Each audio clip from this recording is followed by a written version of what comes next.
Hi everyone, it's Raina. So this video is if you have your sun in Scorpio and Cancer rising.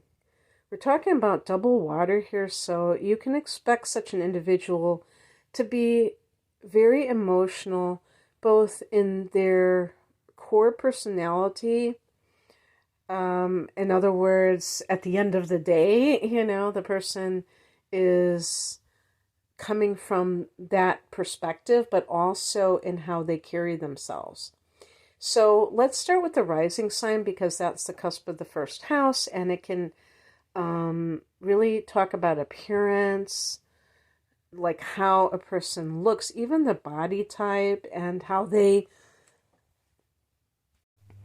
when we talk about carrying oneself, it's not only like, I would even say, the way the person moves or the gestures that they make, but also how they behave when they're around other people.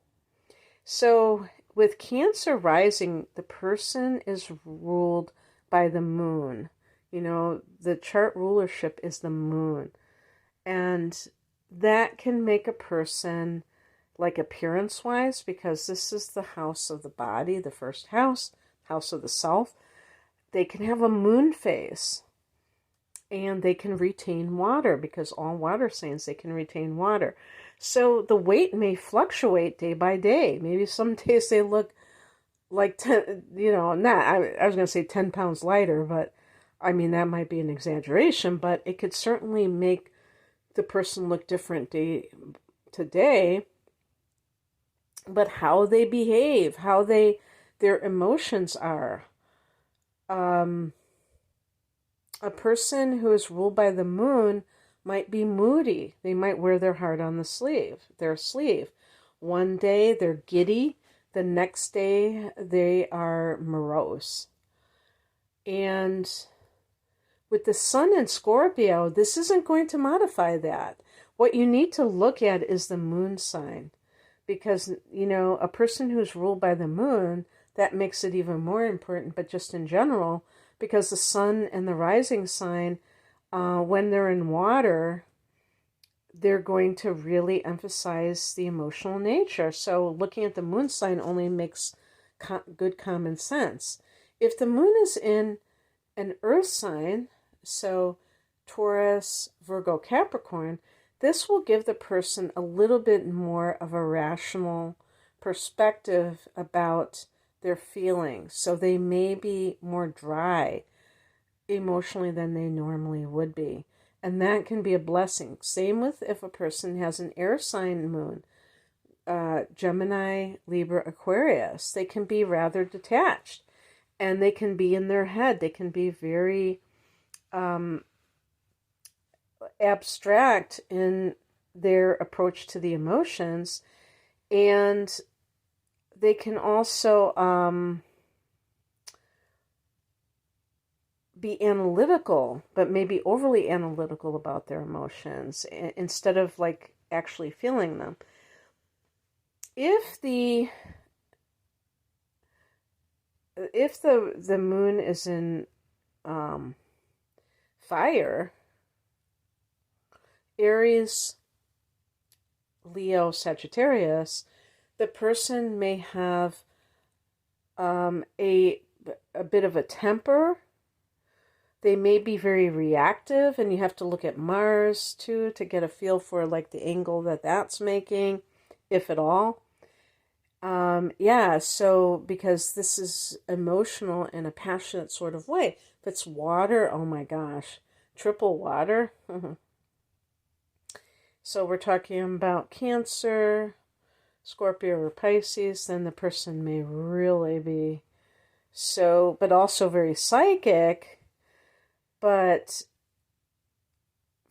apart from that, this is still a very intuitive combination.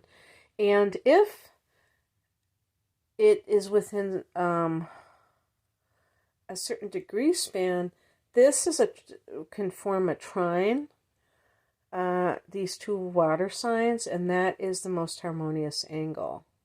But even if it doesn't officially form a trine, because the two signs are water, they're going to be on the same page with a lot of things. And so that is going to make it easier for you to be able to, like, if you look at your rising sign as a calling card, that there's a consistency with how you behave and how you really are. Even though it's not in the same sign, it's in the same element. So, every element is going to have certain similarities. With water signs, obviously the emotional nature is featured, which means that the person may have a fluctuation in moon, especially with Cancer being ruled by the moon, but it can also mean that the person is very compassionate. And it can also mean that the person's very creative, or that the person's very psychic. Like they just are naturally very in tune with other people around them to one degree or another. So with Cancer rising, that moon phase coupled with the tendency to retain water can mean that the person is kind of chubby. Now, the problem with this is that sometimes people have a round face, but they're really not overweight. And so it can make them feel a certain way that makes them feel self-conscious. Certainly, I will say with this combination, there may be some tendency towards shyness. And also with Cancer rising, it can be this hypersensitivity. So the person feels like they are vulnerable being out in society. For some, now I do feel that Scorpio in a lot of ways is the most powerful sign, and that's your sun sign. So this may mitigate that, but especially when you were younger, there may have been a tendency to be very timid and downright like socially self-conscious. And in some cases, if this is taken to the extreme, it can be social anxiety, where the person finds it hard to actually even be around other people. I'm not just talking about going up to somebody and asking them what time it is, going up to a stranger. I'm talking about just even being in a public setting where there are other people. It might feel like really, really hard to do that. Now, and everything's on a spectrum. Like I consider myself, I don't have Cancer rising, but I consider myself an introverted person. And I'm not somebody who's like, I've gone on stage, but that's not like something where I'm just like totally comfortable with it. But I don't have a problem asking a stranger, for directions. And some people with social anxiety, they would find that very hard, or even like talking to a stranger on the phone. That is the extreme, and that has to do, in my opinion, with self-consciousness, where the person is blowing up all of their awkwardness and all of that, and they feel like they're being judged or that they are making a fool out of themselves.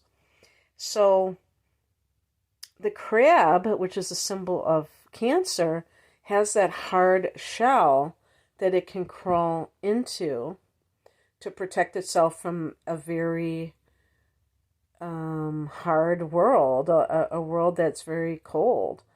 So you can find with Cancer rising that a person tends to kind of like, if they feel threatened, that they may go within, like, there's a saying, or like a phrase, the person was,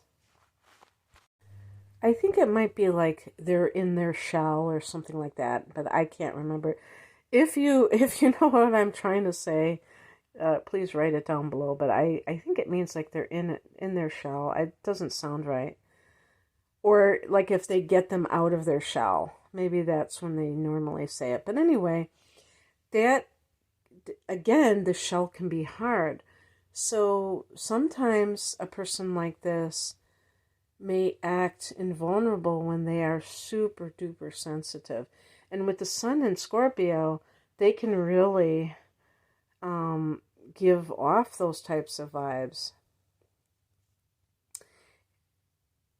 But this is a very dreamy rising sign, and it's also very caring towards others. There's always going to be this, even if the person is rather inhibited or self-protective, there's also a protective quality that you may have been as a child responsible for siblings, taking care of them that were younger. Maybe you had to do something along those lines, or even, unfortunately, a parent, somebody who was incapacitated and you had to take care of them. And that's something that may be very endearing, where other people see you in that light of being a caretaker. But, one of the things that is a challenge for you as you get older, and I do believe that after the first Saturn return, that the ascendant diminishes in its power, or its sphere of influence. It's still going to be there, I'm sure, for the rest of your life to some degree or another, but not dominant as it was before. And then the person